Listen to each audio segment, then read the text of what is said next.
They say water washes everything away. Memory, sins, blood. Perhaps that's why people love watching rivers.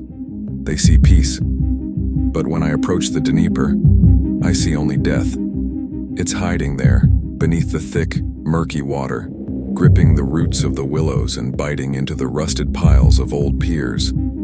I never step closer than 3 meters to the edge. My body stops on its own. It's not a fear of drowning. It's the instinct of a creature that was once part of that abyss. In '43, we didn't think of the Dnieper as a river. To us, it was a living beast, a massive, icy monster that devoured thousands of men in a single night. Young people ask me today, "Grandpa, what was it like to charge under fire?" And I stay silent, because my war wasn't about bullets. My war was about the cold, a wild, inhuman frost, where metal freezes to skin and will freeze us to fear. We were sappers, the engineering bone of the army. Textbooks say, the crossing was established. 2 dry words. But behind them is a night that smelled of fuel and the dead. I look at this peaceful shore today and I want to scream, "You are standing on bones." But I don't. I know a truth that memoirs don't mention. We didn't build that bridge out of wood. We built it out of silence and the bodies of those who couldn't take one last breath. And the horror didn't start when we entered the water. It started when the water began to enter us. The first step into the October Dnieper isn't just cold, it's a blow, like a steel crowbar driven into your chest. The water wasn't liquid, it was thick like tar and sharp like broken glass. By the time it reaches your knees, your legs simply cease to exist. The nerves shut down. You're left with 2 wooden sticks to feel for the treacherous bottom. We entered the river in silence. No hurrahs, no shouting. A scream is a waste of heat, and heat that night was more precious than ammo. You feel the water soaking through your jacket, enveloping your skin, sucking the very life out of you. When it hits your waist, your breath fails. Your heart makes one desperate thud and stops, afraid to pump blood into frozen limbs.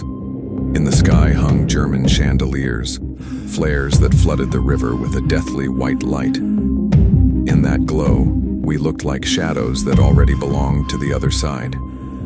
Splinters whistled overhead, but we didn't flinch. Not because we were heroes, but because in that water any extra movement meant death.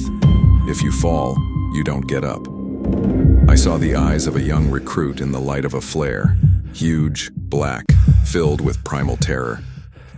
He tried to cross himself with a frozen hand, but his fingers wouldn't obey. That's when I realized, the river doesn't take the flesh, it takes the will. If you admit for 1 second that you are cold, you are dead. We were turning into stones, into piles, into machines without nerves. By the time we had to set the 4th support, we weren't men anymore. We were pieces of frozen meat held together by a single chain. The depth was up to our throats, and the current was strong enough to knock 3 men down. We dragged a 6-meter log as if we were hauling the entire planet. And there, in that pit, I felt it. My foot pressed into something soft. Not silt, not a branch. It was a shoulder joint. And to the left, the slippery fabric of a greatcoat. Down there, in 3 layers, lay the penal troops and infantry hit by mortar fire in the first wave. The river hadn't taken them yet. They were tangled in each other, in the debris, in the barbed wire. Someone cried out when they realized what we were standing on. But the sergeant only barked, "Hold it! Hold the damn log!" And we held. We drove the piles right through them, through those who had smoked with us just yesterday. You might call it sacrilege. I call it the only mathematics that worked. If we didn't set this span, 10,000 more boys would lie here by morning. I braced my boot against someone's back so I wouldn't slip, and I begged for forgiveness. Not from God. God wasn't seen on the Dnieper that night. I asked that nameless soldier who had now become my foundation. He held me, and I held the bridge. We became a 2-tier line, the dead below, the half-alive above. We built a bridge out of human stubbornness where every nail was driven into a shattered life. The horror isn't that you might be killed. It's that you might survive and forever remain standing on the shoulders of your brothers. The first T-34 tank rolled onto the deck at 2 in the morning. First, we heard a groan. The entire bridge gave a long, drawn-out creak like the cry of a wounded beast. The planks bent, and the water around our necks began to boil from the vibration. Have you ever stood under a steel press? When 30 tons of glowing metal passes 20 centimeters above your head, the tank doesn't just drive, it hammers you into the bottom. With every turn of the track, the bridge sank, and we sank deeper into the silt. We braced our backs against the beams, our shoulders against the wood, and I felt my vertebrae cracking, mimicking the sound of the bridge. Everything fell on us from above. Mud, diesel oil, chunks of frozen earth. The oil burned our eyes, but you couldn't even raise a hand to wipe it. If you let go, the span shifts. If the span shifts, the tank plunges into the river, burying the crew and us with it. I became part of the structure. I felt every bolt of that tank through my bones. But the worst part was looking into the eyes of the man across from me. In the flashes of explosions, I saw my neighbor's face turn into a white mask. His shoulder gave way, his collarbone snapped with a sound I heard even over the engine's roar. But he didn't scream. He just bared his teeth and held on. One tank, then a second, a 10th. We stood there in the black filth, proving that the living could be stronger than steel. Dawn was as gray as a soldier's greatcoat. When the last battalion passed and the thud of boots faded, a heavy silence fell. That's when we realized we couldn't move. We had stood in that water for 4 hours. 4 hours in icy slush, crushed between the weight of tanks and the silt of the riverbed. When I tried to step toward the shore, I couldn't feel my legs. They were gone. There were only 2 heavy pillars rooted into the bottom. The blood in our veins had turned to icy mush. We looked at each other and didn't recognize our friends. Everyone had waxen, empty faces. Our fingers wouldn't obey. They had taken the shape of the wood.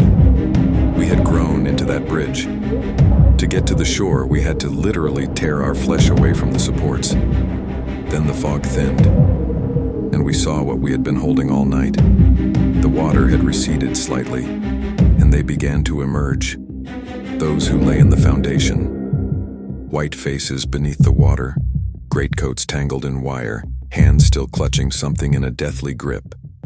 We stood among them, the living among the dead, and there was almost no difference. We were equally gray, equally cold, and equally silent. The sergeant crawled onto the shore and sobbed, silently, just shaking. Not for the dead, but because we had survived where survival was impossible. The river let us go, but it took our youth, leaving behind a cold in our bones that no sun can ever warm. Laughing, never looking down, and that is how it should be. We stood in that icy slush so they would never know the smell of a river full of corpses. But sometimes I want to stop everyone, to take them by the shoulder and ask, do you know what you are standing on? Because real men aren't those who talk about patriotism from podiums. Real men are the supports, those who become an invisible pile when everything else collapses. Those ready to be driven into the silt so their country can walk over their backs. We had no right to fear. We only had the right to silence in the frozen wood in our hands. If you ask me what a real act is, I'll tell you. It's when you no longer feel life in your body, but you keep holding on. For those who follow you. For those who will never even know your name. I am an old man now. But while I am here, I tell you, don't look for heroes in magazines. Heroes are the silence beneath the deck. We handed this world to you over a bridge built on our bones.